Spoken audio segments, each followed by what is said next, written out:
These are 17 easy ways to get so good at football, it'll feel almost illegal. By the end of this video, you'll be scoring more goals, dribbling past defenders like a pro, and getting all the game-changing advice you need to dominate the pitch. This video won't have fancy edits, but it's packed with pure value, so listen closely and level up your game. The number one way to improve fast in football is super simple. Train like you're playing a real game. Most players don't do this. They pass slowly, shoot with no pressure, and dribble like they're on a walk. But football isn't slow. It's fast, intense, and full of pressure. If you train slowly, your brain and body get used to that. Then on game day, you freeze or mess up. But when you train at full speed, like there's a defender chasing you or a teammate waiting on your pass, you build real skills that show up in real matches. Even if you're training alone, act like someone's pressuring you. When you shoot, imagine defenders diving in. When you dribble, picture tight spaces and quick turns. Your brain will get sharper, your body will react faster,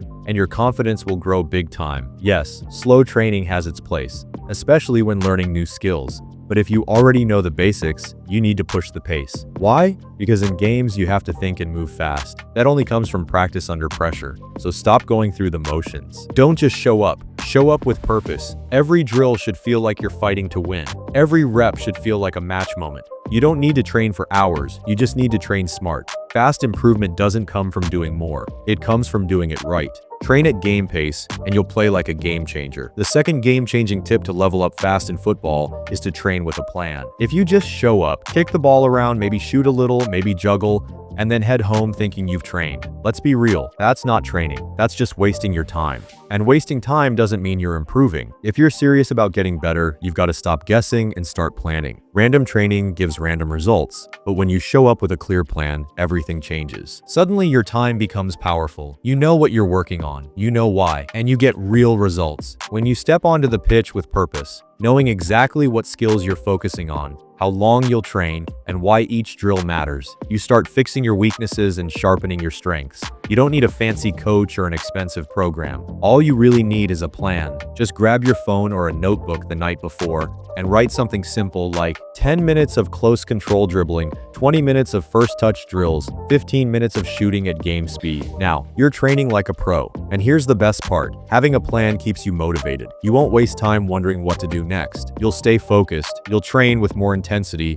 and most importantly, you'll see progress. Your confidence will grow because you'll know you're improving with every session. The third tip that will help you score more goals is simple but powerful. Go for the rebound. Instead of taking a shot and stopping, chase the rebound. Sometimes the goalkeeper saves it and drops the ball. Other times it hits the post or gets blocked by a defender. That's where your goal comes in, right there in the chaos. While everyone else is standing still, if you're alert and hungry, you can pounce on the loose ball and score. Coaches love that, defenders hate it. The best strikers, like Erling Haaland, follow their shots. They stay alive in the box, and when the chance comes, they're there to put it away. It's not luck, it's positioning, awareness, and effort. You don't need to be super fast or super strong to score rebound goals. When you or your teammates shoot, don't just walk away, follow the ball, anticipate the mistake. This puts pressure on the keeper and makes you ready for the ball to come back into play. And when it does, boom, you're there first. Even if it doesn't lead to a goal, your movement can force defenders and goalkeepers to panic. You keep the pressure on, and that pressure creates mistakes, and those mistakes create goals. So always be the player who chases every shot, every cross, and every deflection.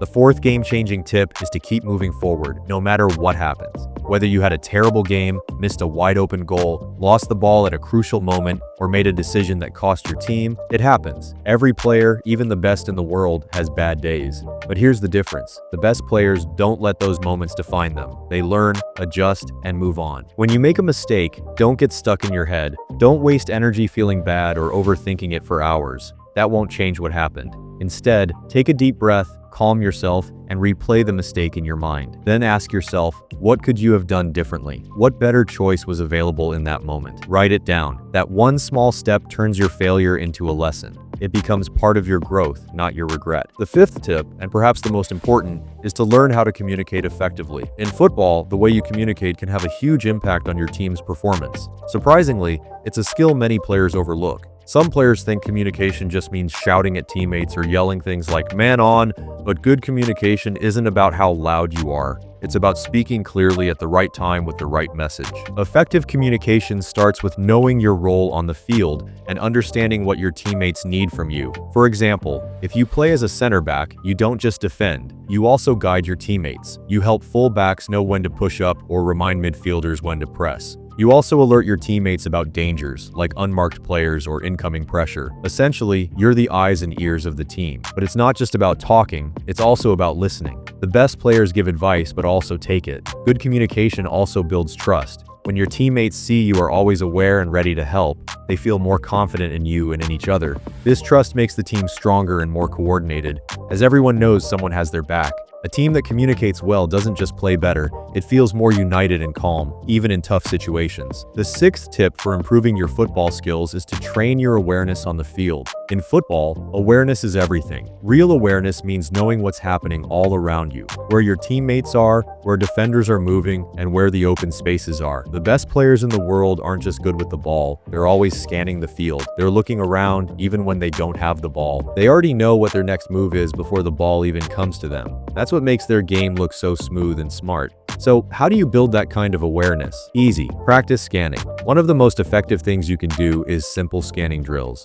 These help you build the habit of constantly checking your surroundings. Before you receive the ball, take a quick look. Where are your teammates? Where are the defenders? Where's the open space? Just 2 seconds of scanning can save you from losing the ball or making a bad decision. A great drill is this. Have someone pass you the ball, but before it comes, look left, right, and behind. Once you receive it, pass or move based on what you saw. At first, it might feel weird, but keep doing it. Soon, it becomes second nature. Your brain will start picking up information faster, and you'll react quicker without even thinking. When you build this skill, your entire game changes. You'll read the play before it happens. You'll pass smarter, move better, and avoid pressure like a pro. Whether you're defending, creating chances, or stuck in a tight spot, awareness gives you the edge. Plus, it keeps you calm. When you already know what's around you, you won't panic when the ball comes. You'll stay composed, confident, and ready to make the right move. The seventh and the most important tip is, stop copying flashy Instagram skills. Play smart, not fancy. Let's be real.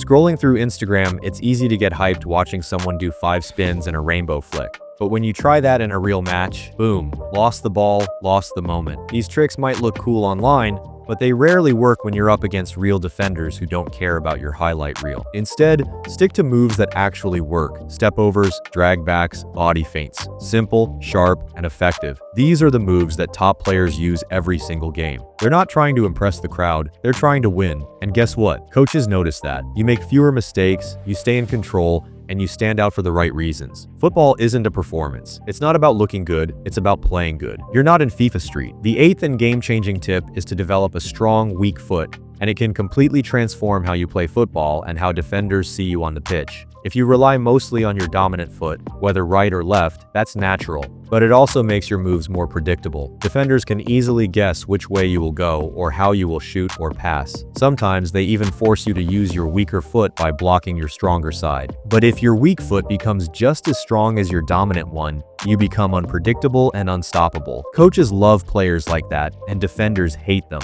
You keep defenders guessing and on their toes because they never know which foot you'll use. If they leave space on your left, you can shoot with your strong foot. If they give space on your right, you can shoot with your other foot. You don't have a weak foot anymore. You have 2 strong feet. Developing your weak foot doesn't happen overnight. It takes regular practice, patience, and the courage to step out of your comfort zone. Many players avoid using their weaker foot because it feels strange or they're afraid of making mistakes. But to improve, you have to start small. Practice simple drills like passing and controlling the ball with your weak foot every day. Then, try using it during training matches or small-sided games. Force yourself to receive and play the ball with your weaker foot because how you practice is how you'll play in real games. Slowly but surely, your weak foot will become natural. And trust me, mastering your weak foot will be a total game changer. It will make you more confident, harder to defend, and much more effective on the pitch. The ninth and absolutely crucial tip is to stop hiding on the pitch. One of the biggest mistakes you can make is standing still or hiding behind defenders because you're afraid of making a mistake when you receive the ball. Maybe your coach shouts at you when you mess up, or your mind goes blank, unsure of where to run or how to make yourself available. But here's the truth. Football isn't just about what you do when the ball is at your feet. It's about everything you do off the ball. It's about how you move, how you think, and how you create space for your teammates. Even if you're not the one receiving the ball, you must stay active, alert, and involved in the game. Always look for open teammates and be ready to make that first touch pass. If your teammate is crowded by defenders, don't freeze. Make a smart run to pull defenders away from them, opening up space for your team. This means constantly moving into open areas, making yourself available, and staying engaged. If you stay glued to one spot, defenders will easily ignore you, and coaches will start questioning if you're truly involved. On the other hand, players who keep moving, stretching the defense, showing for passes, and making intelligent runs are the ones who get noticed. You can't score or receive the ball every time, but you can always stay active and aware. Know where to make those dangerous runs, how to help your teammates, and how to make their jobs easier. Move, create, and demand the ball. If coaches and scouts see you standing still, you risk getting overlooked, even if you have strong technical skills. But if you run with purpose, intensity, and intelligence, even when you don't have the ball, your game will elevate, your confidence will soar, and you'll find yourself receiving passes in dangerous positions where you can easily score or assist. This is the kind of player coaches can't afford to ignore. So, stop hiding. Stay busy. Be the player who's always in the right place at the right time, ready to make a difference. That mindset will separate you from the crowd and take your football to the next level. The 10th and often overlooked tip is simple but powerful. Shut up and listen during tactical talks. When your coach is speaking, your full focus must be on them.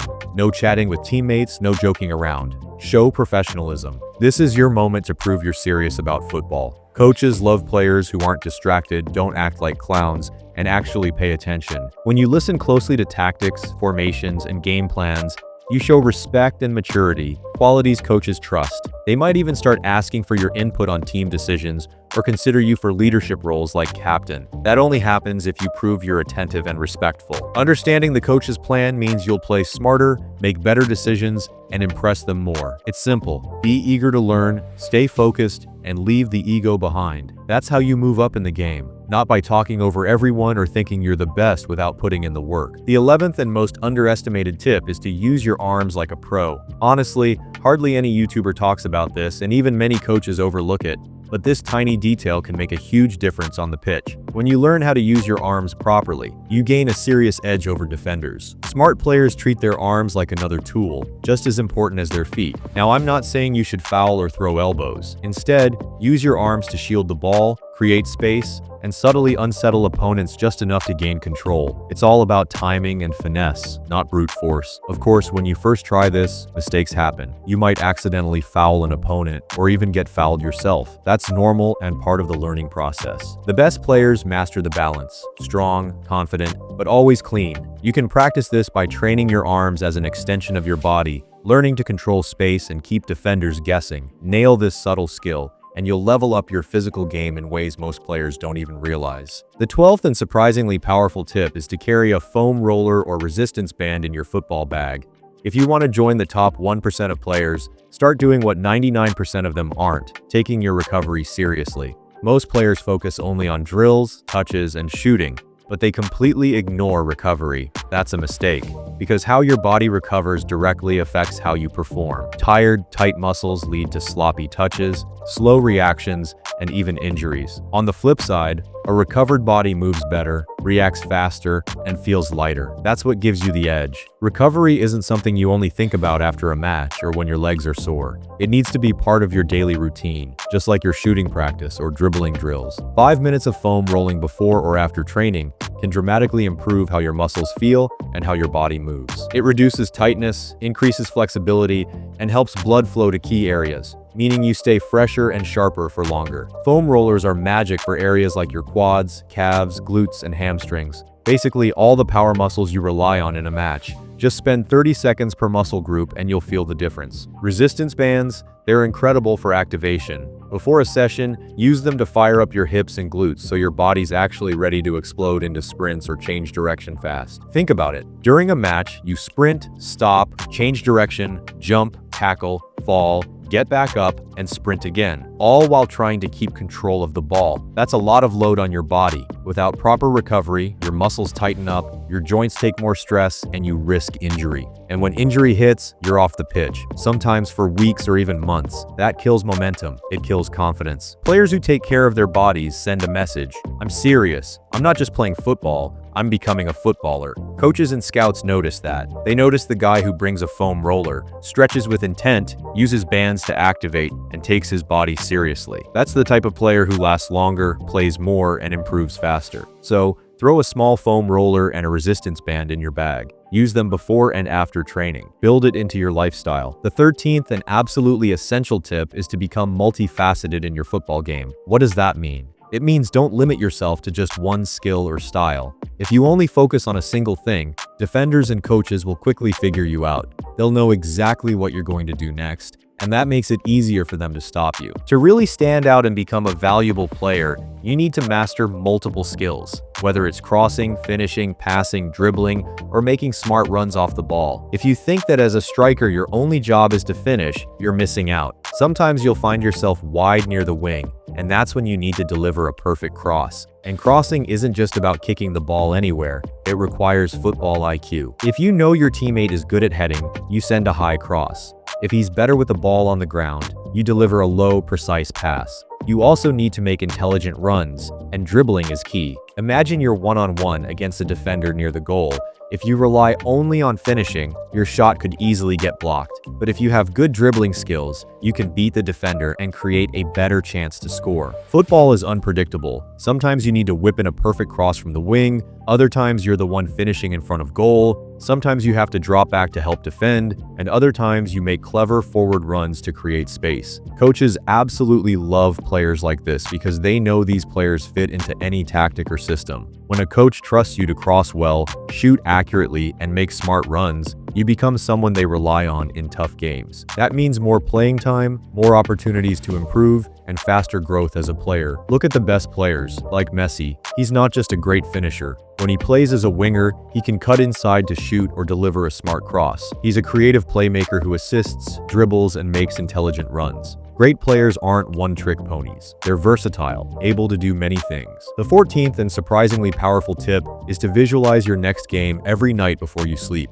Imagine you have a match tomorrow and you're playing as a midfielder. Find a quiet, dark room where you won't be disturbed. Sit down, close your eyes, and picture the moment clearly. Feel yourself inside the stadium, the crowd, the pitch, the atmosphere. See the ball coming to your feet. You open your body, take a smooth touch forward. Before making a move, you scan the field and spot a winger making a curved run. You deliver a perfect pass, and your team scores. Then, you get the ball again. You dribble past one defender and send a precise cross. Your striker heads it in. Goal. Next, you receive the ball once more, cut inside, and shoot toward the far post. The ball hits the net. Boom. You've scored. Visualizing these moments builds your confidence because your brain can't fully tell the difference between imagined and real experiences. By picturing yourself performing well, you're training your mental muscles. You're rehearsing moves, decisions, and reactions before the game even starts. When match day comes, your mind and body sync up smoothly, and your skills become automatic. The nerves don't get a chance to take over because you've already played the game in your head. Top athletes like Lewandowski and Cristiano Ronaldo use visualization regularly.